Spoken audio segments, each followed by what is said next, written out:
우리가 성경을 보게 되면 하나님의 부르심을 받고 하나님의 사명을 감당하게 되는 사람들의 이야기가 많이 나오게 되는데요. 그들이 특별히 어려움 가운데 있을 때, 아니면 위기의 상황을 직면해야 할 때 하나님께서는 직접 그들에게 말씀하시기도 하고, 아니면 누군가를 통해서 말씀하시기도 하는데, 동일한 메시지를 반복적으로 주시는 것을 우리가 성경을 보면 깨닫게 됩니다. 그 메시지는 무엇이냐면 바로 강하고 담대하라라는 말씀이죠. 여러분, 강하고 담대하라는 말씀, 여호수아서를 우리 담임 목사님께서 설교해 주셨을 때 우리가 많이 보았던 말씀인데요, 여호수아에게만 주어진 말씀이 절대 아닙니다. 이제 광야 생활을 마치고 가나안 땅에 들어가야 하는 이스라엘 백성에게도 하나님께서는 강하고 담대하라라고 말씀하셨고요, 또 이제 여호수아에게도 이제 그 이스라엘 백성들을 데리고 가나안 땅에 들어가서 가나안 땅을 정복해야 하는 여호수아에게도 주셨던 말씀이 강하고 담대하라라는 말씀입니다. 이스라엘 백성들이 더 큰 군대와 싸워야 했을 때 여러 번 하나님께서는 강하고 담대할 것을 말씀하셨고요, 이제 다윗의 뒤를 이어서 성전을 지어야 하는 솔로몬에게도 다윗을 통해 강하고 담대하라라고 말씀하셨습니다. 포로로 잡혀있던 이스라엘 백성들, 아무런 소망이 보이지 않는 그런 이스라엘 백성들에게도 예언자들을 통해서 강하고 담대할 것을 하나님께서는 명하셨어요. 여러분, 신앙에서는 어떻습니까? 예수님께서 이제 세상에 나가서 하나님의 사명을 감당해야 되는 제자들에게 강하고 담대할 것을 명하셨고요, 또 디모데에게는 바울을 통해서 담대할 것을 명하게 하셨습니다. 그리고 우리가 보고 있는 사도행전 3장에 어찌 보면 주인공 중에 한 명이라고 할 수 있는 이 바울에게도 예수님께서는 직접 나타나셔서 담대할 것을 명하셨죠. 그 말씀이 사도행전 23장 11절에 이렇게 나옵니다. 그날 밤에 주께서 바울 곁에 서서 이르시되 담대하라, 내가 예루살렘에서 나의 일을 증언한 것 같이 로마에서도 증언하여야 하리라. 여러분, 사실 구약이나 신약에서 이렇게 여러 번 강하고 담대하라라는 말씀이 등장하게 되는데, 이 말씀이 등장할 때마다 그 상황을 보게 되면, 그 조건들을 보게 되면 절대 강하고 담대할 수 없을 것 같은 상황들이 그 성경의 인물들에게 닥쳐 있다는 것을 우리는 알 수 있게 됩니다. 그렇다면 우리는 생각해 보아야 하는 것이죠. 도저히 인간적으로 보았을 때는 강하고 담대할 수 없는 그 상황, 나보다 훨씬 강한 상대를 싸워야 하고 또 엄청난 헌신과 수고가 있어야 되는 프로젝트를 감당해야 하고 아무런 소망이 없는 포로 생활 가운데 있음에도 불구하고 어떻게 하나님께서는 강하고 담대하라고 끊임없이 이렇게 성도들에게, 하나님의 백성들에게 말씀하실 수 있는 것일까? 저는 오늘 본문의 말씀을 우리 성도들과 함께 살펴보면서 그렇게 우리가 강하고 담대할 수 없는 상황에서도 강하고 담대할 수 있는 비결 두 가지를 함께 나누기를 원합니다. 첫 번째로 오늘 본문을 통해서 우리가 알 수 있는, 우리가 강하고 담대할 수 없는 상황 가운데서도 강하고 담대할 수 있는 첫 번째 비결은 바로 하나님께서 인간의 방식과 방법을 초월하셔서 하나님의 백성들을 지키시고 보호하시기 때문이라는 것을 우리가 깨달을 수 있습니다. 이제 여러 이방 지역을 다니면서 3차 전도 여행을 마친 바울은 성령의 인도하심을 따라서 예루살렘으로 향하게 되죠. 성령께서는 바울에게 분명하게 말씀해 주셨습니다. 예루살렘으로 가라. 그리고 예루살렘으로 가게 되는데 그 예루살렘에 가게 되면 결박과 핍박이 있을 것이다 라는 것을 성령께서는 3차 전도 여행 중에 있었던 바울에게 분명하게 말씀해 주셨습니다. 그런 말을 듣게 되면 인간적인 마음으로 봤을 때는 예루살렘에 가지 않는 것이 생명을 지키는데 또 자신의 안위를 지키는데 도움이 되는 것이지만 바울은 과감하게 예루살렘으로 향하게 되죠. 그 이유는 성경은 뭐라고 말하고 있냐면 동족을 너무너무 사랑하는 이 바울이 다시 예루살렘에 가서 그들에게 복음을 전하고 한 명이라도 예수님을 만나고 영원 구원을 경험할 수 있게 하기 위해서 그렇게 예루살렘에 간다고 우리에게 알려주고 있습니다. 실제로 예루살렘에 도달했을 때 성령께서 말씀하신 그대로 바울에게 핍박이 찾아오죠. 그리고 바울에게 핍박을 가했던 사람들은 다른 사람들이 아닌 바울의 동족 유대인들이었습니다. 바울의 입장에서 얼마나 마음이 괴롭고 또 힘들었을까요?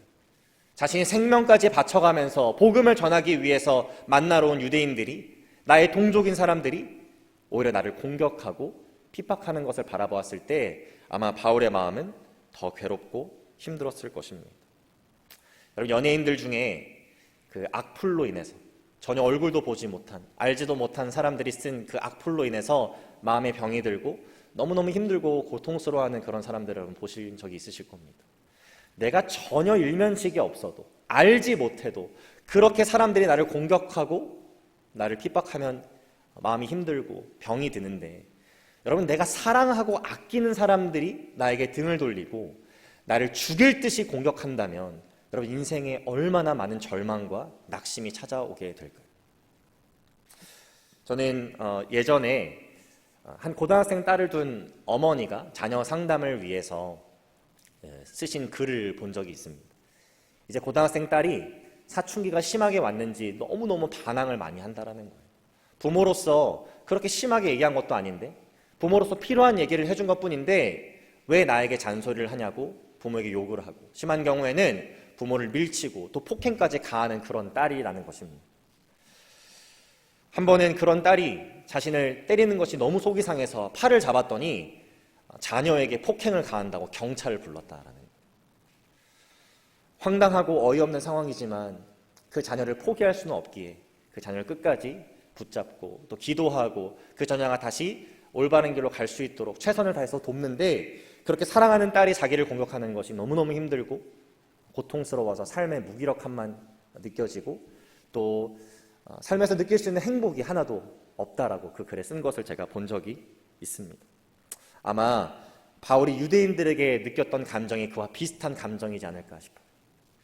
생명 바쳐서 그들을 구원하러 왔는데, 사랑을 전하러 왔는데 자기를 공격하는 그런 유대인들의 모습을 보면서 바울은 너무 힘들었을 것입니다. 오늘 본문 이 4장 1절부터 8절까지의 말씀을 여러분들이 보시면 이 유대인들이 얼마나 지독하게 바울을 괴롭히냐면요, 대제사장 아나니아라는 사람이 다른 성경 구절에서는 볼 수 없는 행동을 하나 합니다. 무엇이냐면 더둘로라는 변호사까지 고용해서 이제 바울을 고발하려고 하는 거예요. 사실 이전에 바울은 재판을 한번 받은 적이 있죠. 그런데 그 재판 결과는 유대인들이 원치 않았던 결과입니다. 우리가 보았을 때 이 바울을 처벌할 만한 근거가 없다.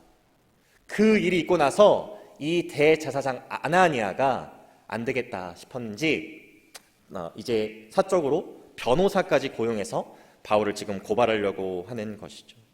어떻게든 바울을 감옥에 집어넣기 위해서, 어떻게든 바울을 죽이기 위해서 그렇게 혈안이 되어 있는 유대인들의 모습을 우리가 볼 수 있는 것입니다.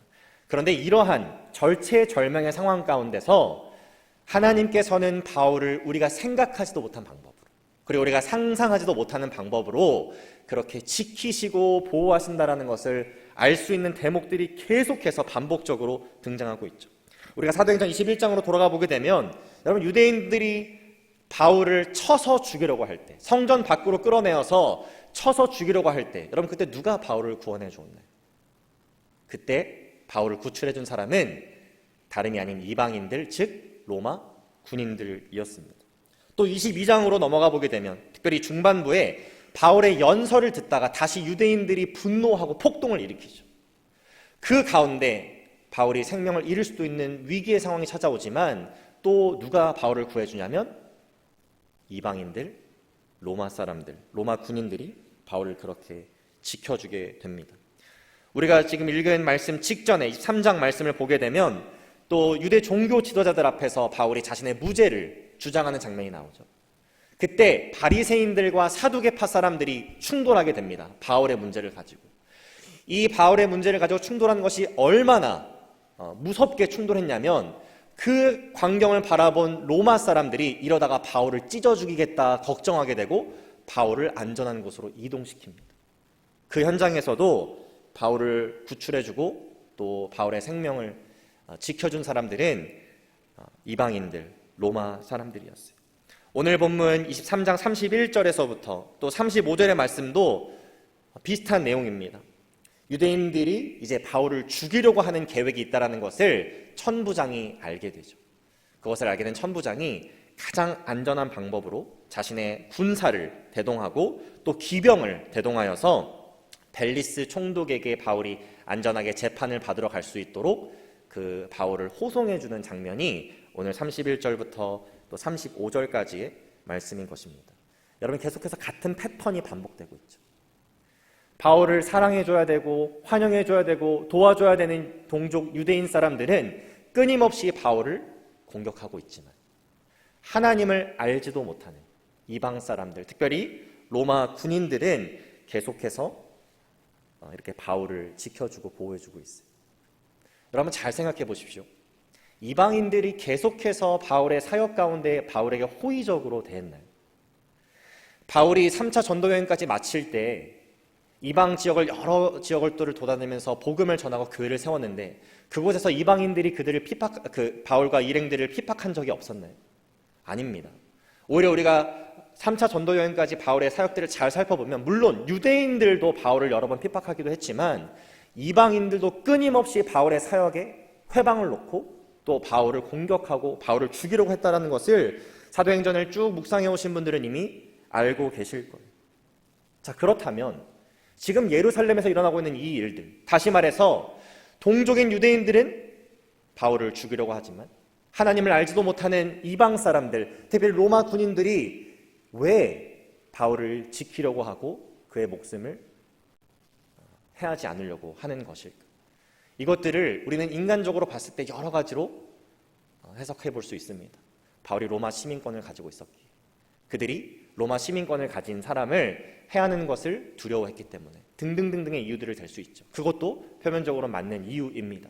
하지만 우리가 깊이 있게 들어가 본다면, 영적으로 이것들을 볼 수 있다면 그 이유는 너무나 간단한 것이죠. 지금 하나님께서 바울이 로마에 갈 수 있도록 사명을 주셨고 그 사명을 감당하기 전까지 바울과 함께 하시고 그의 삶에 개입하시며 바울을 지켜주시고 보호해주고 계시기 때문에 이것이 가능하다고 우리는 결론 낼 수 있는 것입니다. 여기서 우리는 중요한 교훈을 한 가지 얻을 수 있죠. 비록 우리 눈에는 우리가 보호받을 수 없을 것 같은 환경에, 조건에 내가 있다고 할지라도, 나를 지켜줄 수 있는 사람이 내 주변에 없다고 할지라도 하나님께서 나를 부르셨다면, 하나님께서 나에게 사명 주셨다면 내가 생각하지도 못한, 내가 상상하지도 못한 그런 놀라운 방식과 방법을 사용하셔서라도 나를 지키실 수 있는 분이 바로 그 능력의 하나님이시라는 것입니다. 내가 경제적으로 보았을 때 도저히 이 사명의 자리에 있을 수 없다고 생각이 들 때도 하나님께서는 우리의 생각을 뛰어넘어서 우리를 지키실 수 있는 분이라는 거죠. 내가 가정의 문제로 인해서, 신분의 문제로 인해서, 진로의 문제로 인해서 도저히 하나님께 쓰임받을 수 없다라는 생각이 들 때, 낙심하고 좌절할 때에도 하나님께서는 나를 지켜주시고 보호해 주실 수 있는 분이라는 것을 우리는 말씀을 통해서 깨닫게 되는 것입니다. 그래서 그러한 환경 가운데 내가 강하고 담대할 수 없는 환경에 있다고 해서 하나님, 저는 강하고 담대할 수 없습니다, 하나님 사명의 자리를 제가 떠나겠습니다 라고 말하는 것은 그 상황 가운데서도 나를 강하게 하실 수 있고 담대하게 하실 수 있는 하나님의 놀라운 능력을 우리가 평가절하하는, 어찌 보면 신성모독과 같은 그런 중한 죄가 될 수 있다는 것이죠. 오늘 말씀을 묵상하는 저와 또 우리 사랑하는 모든 하늘교회 성도님들이 때에 따라 적절한 은혜를 베풀어 주시며 하나님께서 부르신 자들에게 하나님의 사명을 감당할 수 있도록 지켜주시고 보호하시는 그 하나님을 신뢰하면서 강하고 담대하실 수 있기를 주님의 이름으로 축복합니다. 그렇게 강하고 담대함으로 나아갈 때에 바울이 끊임없이 경험했던 것처럼, 그리고 이 말씀 이후에도 계속해서 경험했던 것처럼 하나님께서 우리가 가장 약할 때 강하게 일하시는 그 역사하심을 목격하게 되고 그 현장에 있게 되는 그런 놀라운 복을 우리가 누리게 될 것입니다. 두 번째로 오늘 본문을 통해서 우리가 강하고 담대할 수 없는 상황 가운데서도 강하고 담대할 수 있는 비결은 무엇이냐면요, 바로 하나님의 선하신 뜻이 우리의 상황과는 상관없이 계속해서 이루어진다라는 것입니다. 그 선하고 가장 좋은 뜻이 우리의 고난과 어려움 속에서도 단 한치의 오차도 없이 이루어지기 때문에 우리는 강하고 담대할 수 있는 것이죠. 다시 우리가 아까 보았던 사도행전 23장 11절 말씀을 여러분 보시면 예수님께서는 바울의 곁에 서서 이렇게 말씀하십니다. 담대하라. 내가 예루살렘에서 나의 일을 증언한 것 같이 로마에서도 증언하여 하리라. 지금 이 말씀을 예루살렘에 있는 바울에게 주셨죠. 그리고 바울은 극심한 고난들을 지금 예루살렘에서 경험하고 있습니다. 여러 가지 어려운 핍박들을 경험하고 있죠. 그런데 그 가운데서 예수님께서 바울에게 로마에서도 증언하여라 하리라 라고 말씀하신 것은 지금 예루살렘에서 바울이 겪고 있는 이 수많은 어려움들, 그리고 핍박과 고난의 시간들이 로마에 가기 전에 꼭 거쳐야 하는 과정들, 하나님의 뜻이 이루어지고 있는 과정들이라고 예수님께서 지금 말씀해주고 계신 것입니다. 우리가 27장, 사도행전 27장으로 가보게 되면 이제 바울은 이 예루살렘을 떠나고 로마로 가는 길을 떠나게 되죠. 그리고 이 로마에 가는 길을 떠날 때 자기의 힘으로 출발한 것이 아니고요, 이제 로마에 가서 재판을 받기 위해서 호송되게 된 겁니다. 어떤 분들은 이렇게 생각할 수도 있어요. 아니, 그냥 예루살렘에 갔을 때 큰 어려움 없이, 고난 없이, 핍박 없이 그냥 원활하고 순탄하게 복음을 전하다가 좋은 시간 보내다가 예루살렘의 교회 있는 성도들과 아름다운 추억을 만들다가 그냥 때가 돼서 로마에 가는 것이 참 좋았을 뻔했는데 왜 하나님께서는 굳이 오랜 시간 동안 예루살렘에 머물게 하시고 또 예루살렘에 머물면서 어려움을 겪게 하시고 핍박을 겪게 하셨을까? 참 하나님 불필요한 일들을 하신다. 바울의 입장에서는 참 고통스러운 일을 만드셨다. 우리가 이렇게 인간적인 눈으로 충분히 판단하고 바라볼 수 있습니다. 여러분, 그런데 로마로 호송되기 전에 바울에게 닥친 여러 가지 고난과 핍박 속에서 우리는 하나님의 놀라우신 계획들이 이루어지고 있다는 것을 너무나도 쉽게 바라볼 수 있어요. 일단 예루살렘에서 그 고난의 시간들을 통해서 가장 먼저 하나님께서는 바울로 하여금 동족인 이스라엘 사람들에게, 유대인들에게 복음을 다시 한번 듣게 하셨습니다. 그리고 그 여러 번의 재판의 과정들을 통해서 벨리스 총독이라든지 아그리빠 왕이라든지 이러한 지도자들에게도 복음이 흘러가게 하셨다라는 거예요. 우리가 생각했을 때는 불필요한 고난과 고통의 순간들이지만 하나님께서는 하나님의 나라를 확장하시고 하나님의 놀라우신 계획을 이루시기 위해서 바울을 사용하고 계셨던 그런 과정이었다라는 것입니다. 여러분, 바울은 직접 로마로 향한 것이 아니라 재판을 받기 위해서 호송된 것이죠.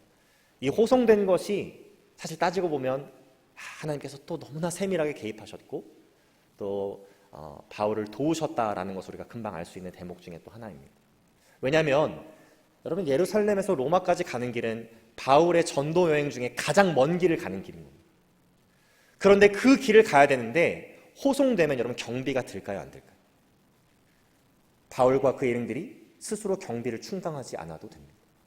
그리고 그 먼 길, 또 위험한 길을 자기들의 힘으로 가는 것이 아니라 로마 군인들이 보호해주고 호위해줘서 갈 수 있게 되는 거예요. 배를 타는 것도 또 그 길을 가는 것도 다 로마 군인들의 안전한 호위를 받고 그렇게 갈 수 있게 된 것입니다.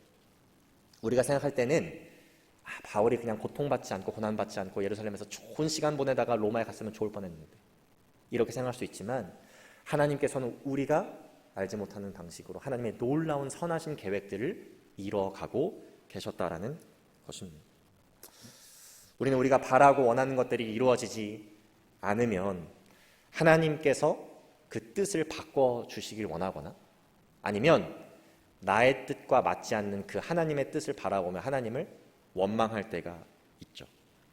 그런데 우리가 말씀을 통해서 특별히 바울의 이 이야기들, 바울의 삶을 바라보면서 우리가 깨달을 수 있는 것은 나에게 찾아오는 그 고난과 핍박의 상황에서도 하나님의 선하신 계획, 그 놀라우신 한치의 오차도 없는 그 계획들이 선하게 이루어지고 있는 과정에 내가 있다는 것을 우리는 깨닫게 됩니다. 그리고 하나님께서 내가 생각한 것보다 훨씬 더 좋은 것들을 예비하셨다라는 것을 또한 우리는 깨달을 수 있게 되는 것이죠.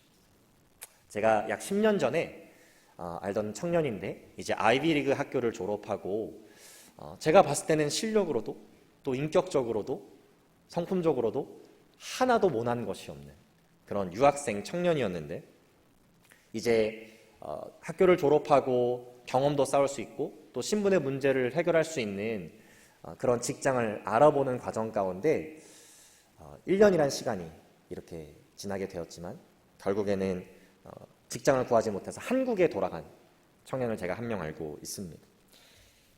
저는 개인적으로 한국에 가지 않고 계속 남아서 함께 신앙생활 하기를 바랬지만 어쨌든 그것이 이루어지지 않고 한국에 가게 된 것이죠. 그 청년의 입장에서도 미국에 너무너무 남고 싶었고 사실 한국에 간다라는 것은 돌아간다라는 것은 계획에 원래 없었습니다. 그런데 한국에 가게 되었다라는 것을 직감했을 때 사실 그 청년이 많이 울고 또 하나님을 원망하는 모습도 제가 옆에서 보게 되었습니다. 그리고 나서 이제 한 1, 2년 정도 지나고 저도 학교를 졸업하게 되고 한국에 들어가게 되었어요. 이제 늦춰놓은 군 문제를 해결하고 제가 병역을 감당하기 위해서 한국에 들어갔을 때 입대하기 전에 잠깐 그 청년과 연락이 닿아서 만날 수 있었던 일이 있었습니다.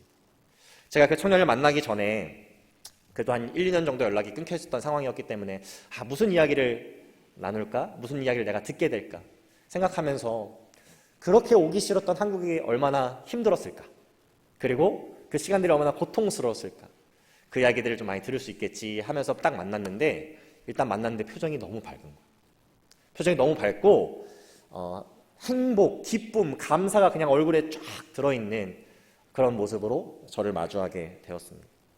이야기를 들어보니까 처음에 한국에 딱 갔을 때 너무너무 낙심이 되고 마음이 어려웠다라는 거예요. 마치 내가 실패한 것 같고 내가 퇴보하는 것 같은 그런 느낌이 들었는데 어느 순간 하나님이 그러한 마음을 주셨다라는 거예요. 내가 미국에 있을 때 그렇게 자만하고 내 실력을 의지하고 내가 갖고 있는 것들을 의지하면서 하나님을 찾지 않으려고 했던 모습들이 있었는데 한국에 오게 되는 과정 가운데 정말 하나님만을 의지하게 되는 그런 신앙의 비결을, 그런 은혜를 경험했다라는 그런 얘기를 가장 처음으로 저에게 해주는 거예요. 그리고 순간순간 한국에서 보낸 시간이 많지 않았기 때문에 어린 시절에 미국에 왔었거든요. 한국에 지내면서 생소하기에 또 익숙하지 않게 겪었던 여러 가지 어려움들과 힘든 순간들이 있었지만 그 가운데서 하나님께서는 또 좋은 진로의 길을 열어주시고 또 좋은 병원에서 일할 수 있도록 또 길을 열어주셔서 지금 너무나 좋은 사람들과 일을 하고 있고 또 경험을 쌓고 있다는 그런 얘기를 제가 듣게 되었습니다. 우리가 생각한 것보다 훨씬 더 좋은 것을 예비하신 하나님의 놀라운 능력을 경험할 때 그리고 하나님께서 기뻐하시는 뜻을 이뤄가시는 것을 우리가 볼 때 우리는 하나님을 더욱더 깊이 있게 신뢰할 수 있게 되는 것이죠.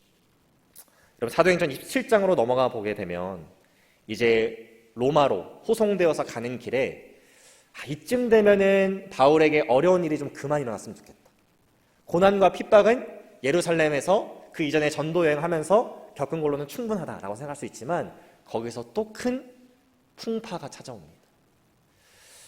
굳은 날씨가 분명히 찾아올 것을 바울은 알고 있었는데 로마 군인들이 배에 태워버린 것이죠. 그리고 그 배가 바다 한가운데서 큰 광풍을 맞이하게 됩니다. 성경 말씀을 보니까 이 광풍이 얼마나 무시무시했냐면요. 며칠 동안 지속되었고요. 심지어 해와 별이 하늘에서 보이지 않았다라고 그렇게 말합니다. 그냥 우리가 생각할 수 있는 가장 강한 광풍 중에 하나를 만났다라는 것이죠. 배에 바울과 함께 타고 있었던 수백 명의 사람들은 먹지도 못하고 식음을 전폐하고 그렇게 죽음을 기다리고 있는 상황 가운데 여러분 바울이 27장 22절에서 이렇게 말하는 장면이 나옵니다. 내가 너희를 권하노니 이제는 안심하라. 너희 중 아무도 생명에는 아무런 손상이 없겠고 오직 배뿐입니다. 여러분 광풍을 맞은 이 상황 가운데 죽음 앞에 있는 것 같은 이 상황 가운데 어떻게 바울은 안심하라 라고 말할 수 있었을까요? 그리고 너희 생명에는 아무런 손상이 없겠고 오직 배만 파손될 것이다 라고 말할 수 있었을까요? 이어진 3절부터 16절 말씀을 보게 되면 그 이유를 말해주고 있는데요. 이 말씀이 마치 예루살렘에서 바울이 경험한 것 같은 하나님의 말씀과 너무나 비슷해 보입니다. 이 3절부터 보시면 내가 속한 바 곧 내가 섬기는 하나님의 사자가 어제 밤에 내 곁에 서서 말하되 바울아 두려워하지 말라. 내가 가이사 앞에 서야 하겠고 또 하나님께서 너와 함께 항해하는 자를 다 내게 주셨다 하였으니 그러므로 여러분이여 안심하라. 나는 내게 말씀하신 그대로 되리라고 하나님을 믿노라. 그런즉 우리가 반드시 한 섬에 걸리리라.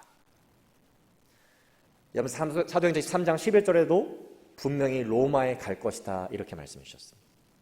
여기서도 네가 가이사 앞에, 즉 로마의 황제 앞에 서야 할 것이다 이렇게 말씀해 주셨어요. 이미 예루살렘에서 또 그 이전에 전도 여행을 다니면서 바울은 경험했습니다. 자신에게 찾아오는 그 고난과 핍박의 순간들이 정말 하나님께서 나를 미워하셔서 나를 죽이려고 주시는 순간들이 아니라 하나님의 선하신 계획을 일어나시기 위해서 필요하시기에 주신 과정들이라는 것을. 그리고 그 과정 가운데 하나님께서는 놀라운, 우리가 생각하지 못한 하나님의 계획을 이루신다는 것을 바울은 알고 있었기 때문에 그 하나님을 더욱더 신뢰하면서 안심하라고 말할 수 있었던 것이죠. 여러분, 그렇게 배가 파손되어서 바울과 그의 일행들은 한 섬에 가게 됩니다. 그 섬이 멜리데 섬인데요, 여러분, 그 멜리데 섬에서 하나님께서 놀라운 일을 행하시죠. 그 멜리데 섬에 있는 사람들에게 하나님의 능력을 바울을 통해서 나타내게 하시고 또 그 섬에 있는 사람들이 예수님을 만나게 하세요. 광풍 속에서도 안심할 수 있었던 이유, 강하고 담대할 수 있었던 이유는 너무나 간단합니다. 하나님의 뜻이 지금도 이루어지고 있다는 믿음이 바울에게 있었기 때문입니다. 여러분, 하나님께서 우리가 상상하지도 못한, 생각하지도 못한 방식으로 우리를 어려움 속에서 구해주시고 지켜주신다는 것을 믿으십니까? 우리의 고난과 어려운 상황들이 하나님의 놀라운 뜻이 이루어지고 있는 과정임을 여러분 믿으십니까? 그 믿음이 우리에게 있다면 우리는 바울과 같이 상황을 뛰어넘어서 강하고 담대하게 하나님의 사명을 감당할 수 있게 될 것입니다. 그렇게 믿음 가지고 하나님께서 허락하신 그 길을, 주님께서 가라고 하신 그 길을 강하고 담대하게 나아가실 수 있는 저와 우리 모든 사랑하는 성도님들 되시기를 주님의 이름으로 축복합니다.